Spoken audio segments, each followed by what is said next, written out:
39তম শ্লোকে ভগবান যোগ বিষয়ে যে সমবুদ্ধির কথা যোগযুক্ত হয়ে শ্রবণ করার জন্য বলেছিলেন, সেই সমবুদ্ধিকে প্রাপ্ত করার সাধন পরবর্তী শ্লোকে জানাচ্ছেন। ব্যবসায়িত্তিকা বুদ্ধিরে কেহ কুরুনন্দন বহু শাখা হন্যন্তশ্চুয়া বুদ্ধ অব্যবসায়িনাম। এই 41 নম্বর শ্লোকের বাংলা: হে কুরুনন্দন, এই সমবুদ্ধি প্রাপ্তির বিষয়ে ব্যবসায়িত্তিকা অর্থাৎ নিশ্চয়িত্তিকা বুদ্ধি একই থাকে। অব্যবসায়ী অর্থাৎ অস্থির চিত্ত মানুষদের বুদ্ধি অনন্ত এবং বহু শাখা যুক্ত হয়ে থাকে।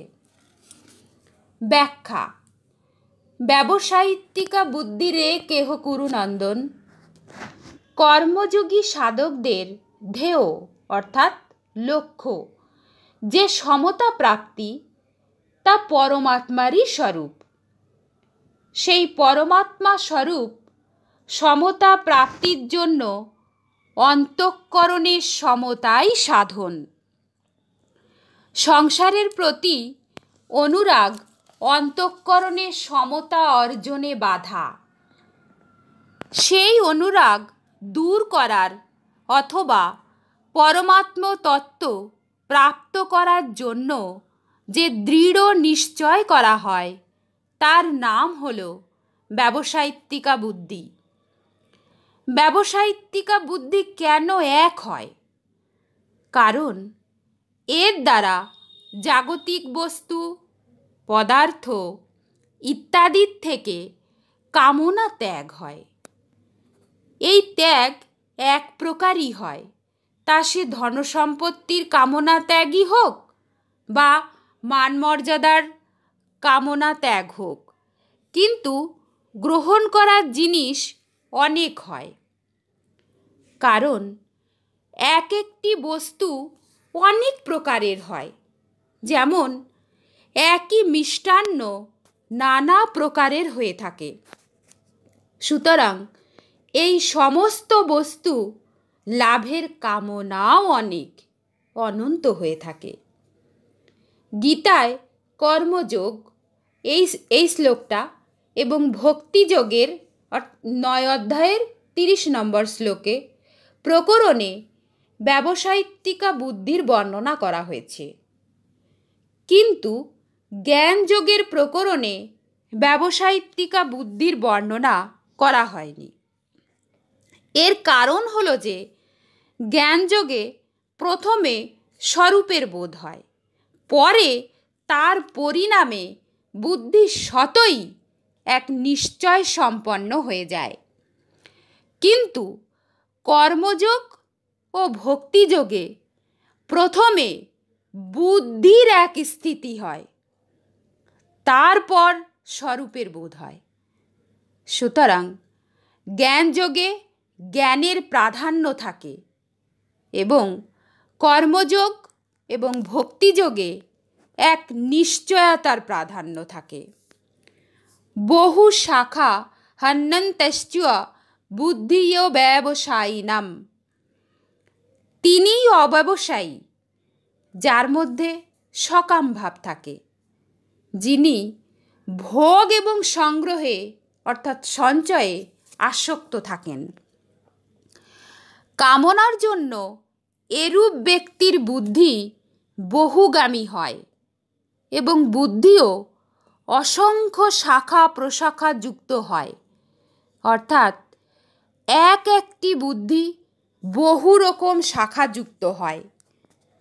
যেমন পুত্র প্রাপ্ত করতে হবে, এই একটি বুদ্ধি, এবং পুত্র প্রাপ্তির জন্য কোন ওষুধ খাওয়া যায়, কোন মন্ত্র জপ করা যায়, কোন অনুষ্ঠান পালন করা যায়, কোন সাধুর আশীর্বাদ নেওয়া যায় ইত্যাদি উপায় ওই বুদ্ধির অসংখ্য শাখা প্রশাখা।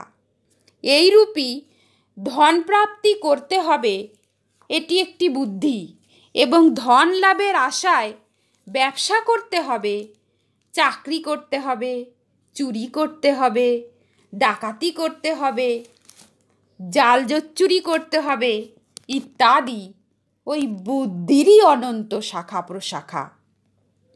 এরূপ মানুষের বুদ্ধিতে পরমাত্ম প্রাপ্তির নিশ্চয়তা থাকে না।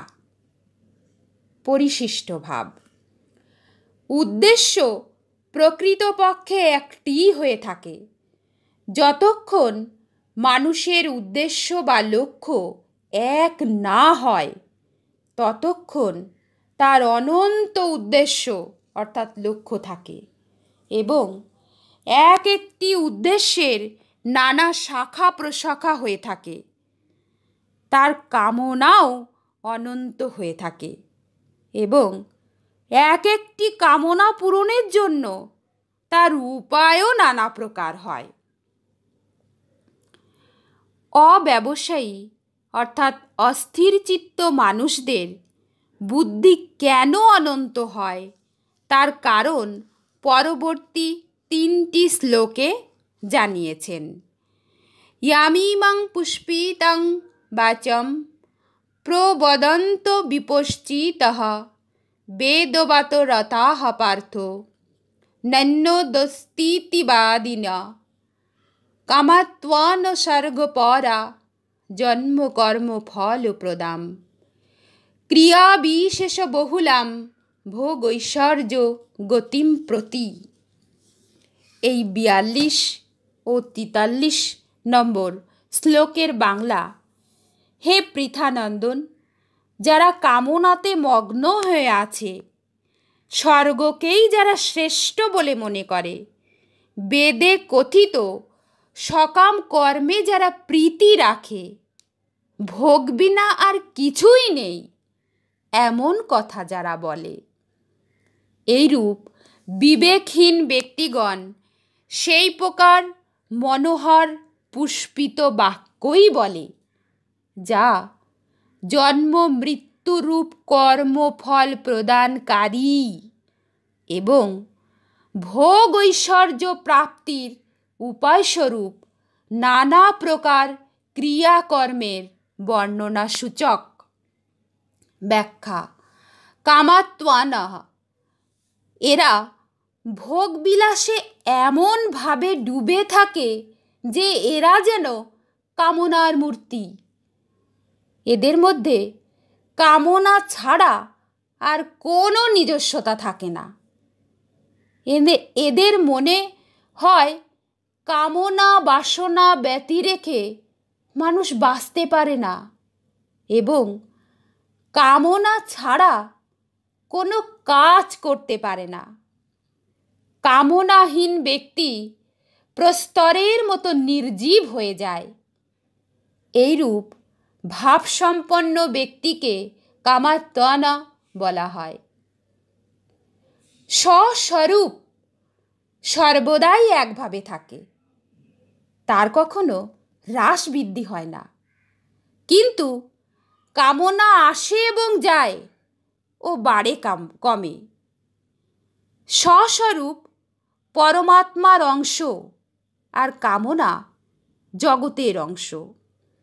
সুতরাং স্বস্বরূপ এবং কামনা দুটি সর্বতোভাবে পৃথক, কিন্তু কামনায় মগ্ন ব্যক্তিগণের নিজ স্বরূপের স্বাতন্ত্র্যগত কোনো ধারণাই থাকে না।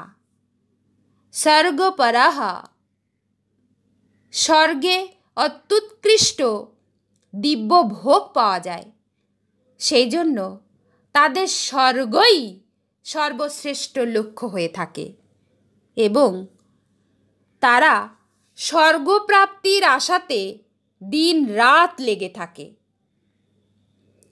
এখানে স্বর্গপরাহ পদ দ্বারা সেই সব ব্যক্তিদের কথা বলা হয়েছে যারা বেদ ও শাস্ত্রে বর্ণিত স্বর্গাদি লোকের উপর আস্থা রাখে।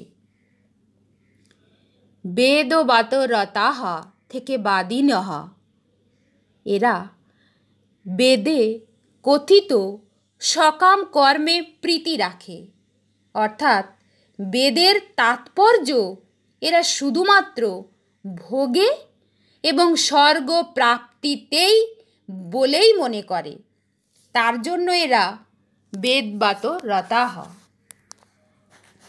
তাদের মনে ইহ জগতে এবং স্বর্গে ভোগ বিনা আর কিছুই নেই, অর্থাৎ তাদের দৃষ্টিতে ভোগ ছাড়া পরমাত্মা, তত্ত্বজ্ঞান, মুক্তি, ভগবৎ প্রেম ইত্যাদি কোনো বস্তুই নেই। সুতরাং তারা ভোগ বিলাসেই নিমজ্জিত হয়ে থাকে। ভোগ করাই তাদের জীবনের প্রধান উদ্দেশ্য হয়। ইয়ামিমাং থেকে বিপশ্চিতঃ, যার সৎ অসৎ, নিত্য অনিত্য, অবিনাশী বিনাশী ইত্যাদি বিচারবোধ নেই, এইরূপ অবিবেকী ব্যক্তিগণ বেদে যে সমস্ত বাণীতে সংসার এবং ভোগ বিলাসের বর্ণনা আছে সেই সমস্ত মনোহর বাণীগুলিই বলে থাকে। এখানে পুষ্পিতাম বলার অর্থ হলো এই যে ভোগ এবং ঐশ্বর্যের প্রাপ্তির বর্ণনাকারী বাণীগুলি শুধুমাত্র পত্রপুষ্পে পল্লবিত, তার কোনো ফল হয় না। ফল দ্বারাই তৃপ্তি লাভ হয়, পত্রপুষ্পের শোভাতে নয়। ওই বাণীগুলি স্থায়ী ফল প্রদান করে না। ওই বাক্যের যে ফল স্বর্গাদি ভোগ, তা কেবলমাত্র শুনতেই সুন্দর, তার কোনো স্থায়িত্ব নেই। জন্মকর্ম ফল প্রদাম, এই পুষ্পিত বাক্যসমূহ জন্ম মৃত্যুরূপ কর্মফল প্রদানকারী, কারণ এগুলিতে সাংসারিক ভোগকেই গুরুত্ব দেওয়া হয়েছে। ওই সমস্ত ভোগের অনুরাগই পরবর্তী জন্মের কারণ হয়ে থাকে। ক্রিয়া বিশেষ বহুলাম থেকে প্রতি, এই সমস্ত পুষ্পিত অর্থাৎ মনোহরণকারী বাক্য দ্বারা ভোগ এবং ঐশ্বর্য প্রাপ্তির জন্য যে সমস্ত সকাম অনুষ্ঠানের বর্ণনা করা হয়েছে তাতে ক্রিয়ার বাহুল্য থাকে, অর্থাৎ সেই সমস্ত অনুষ্ঠানে নানা প্রকার বিধি থাকে, নানা প্রকার ক্রিয়া করতে হয়, অনেক প্রকার বস্তুর প্রয়োজন হয় এবং শারীরিক পরিশ্রমও খুব করতে হয়। পরম শ্রদ্ধেয় স্বামী রামসুখদাসজি মহারাজের এই শ্লোকগুলি থেকে জানতে পারলাম যে, অর্থাৎ এই 41, 42 এবং 43 নম্বর শ্লোক থেকে আমরা জানতে পারলাম সংসারে যারা কামনায় আসক্ত তাদের একাধিক উদ্দেশ্য থাকার জন্য সমর্থ লাভে সমর্থ হয় না, আর যাদের কেবলমাত্র ভগবৎ প্রাপ্তি উদ্দেশ্য থাকে তারাই সমত্ব লাভে সমর্থ হয়। যারা সুখ ভোগকেই